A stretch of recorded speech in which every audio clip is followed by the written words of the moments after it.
വിശുദ്ധ പൗലോസ്ലീഹ ഫിലിപ്പിയർക്ക് എഴുതിയ ലേഖനം 4:19 അവിടെ ഇങ്ങനെ പറയുകയാണ്, ദൈവം തന്റെ മഹത്വത്തിന്റെ സമ്പന്നതയിൽ നിന്ന് കർത്താവായ യേശുക്രിസ്തു വഴി എനിക്ക് ആവശ്യമുള്ളത് നൽകും. ദൈവം തന്റെ മഹത്വത്തിന്റെ സമ്പന്നതയിൽ നിന്ന് കർത്താവായ യേശുക്രിസ്തു വഴി എനിക്ക് ആവശ്യമുള്ളത് നൽകും. എന്താ? നോട്ടുകെട്ടുകളാണ്. ആവശ്യമുള്ള നോട്ടുകെട്ടുകൾ തരുന്നതാണ്. ആദ്യം തരുന്നത് മറ്റുള്ളവരെ സ്നേഹിക്കാനുള്ള ആ സ്നേഹത്തിന്റെ സമ്പത്താണ്. പിന്നെ വേദനിപ്പിച്ചതിനോട് ക്ഷമിക്കാനുള്ള ക്ഷമയുടെ സമ്പത്താണ്. അധികാരികളുടെ മുമ്പിലും മറ്റു സഹോദരങ്ങളുടെ മുമ്പിലും വെളിപ്പെടാനുള്ള സമ്പത്താണ്. അതാണ് പ്രിയപ്പെട്ടവരെ യഥാർത്ഥ സമ്പത്ത്. അതാണ് പിതാവായ ദൈവം തന്റെ പുത്രൻ വഴി നമുക്ക് വാഗ്ദാനം ചെയ്തിരിക്കുന്ന വലിയ സമ്പത്ത്.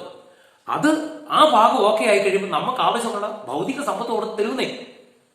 അതുകൊണ്ട് കൃപാസനത്തിലേക്കും അങ്ങനെയുള്ള ശുശ്രൂഷ കേന്ദ്രങ്ങളിലേക്ക് കടബാധ്യത മാറാനും അതുപോലെ സമ്പത്ത് കൊണ്ട് നിറയാനും മക്കൾ വിദേശത്ത് ജോലി നേടാനും ഒക്കെ ആയിട്ട് ഓടി നടക്കുന്ന എന്റെ പൊന്നു സഹോദരങ്ങളെ, നിങ്ങൾ ആദ്യം ഒന്ന് തിരിച്ചറിയേണ്ടത് ദൈവം നിന്നെ നിറയ്ക്കാൻ ആഗ്രഹിക്കുന്ന യഥാർത്ഥ സമ്പത്ത് എന്ന് പറയുന്നത് ആത്മീയ സമ്പത്താണ്. പരിശുദ്ധാത്മാവിന്റെ 9 ഫലങ്ങൾ, 7 ദാനങ്ങൾ, അതോടൊപ്പം 7 വരങ്ങൾ.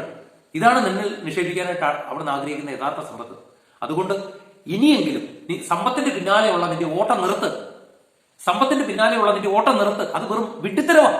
അത് നിന്നെ കൂടുതൽ നാശത്തിലേക്കും കെണിയിലേക്കും എത്തിക്കുള്ളൂ.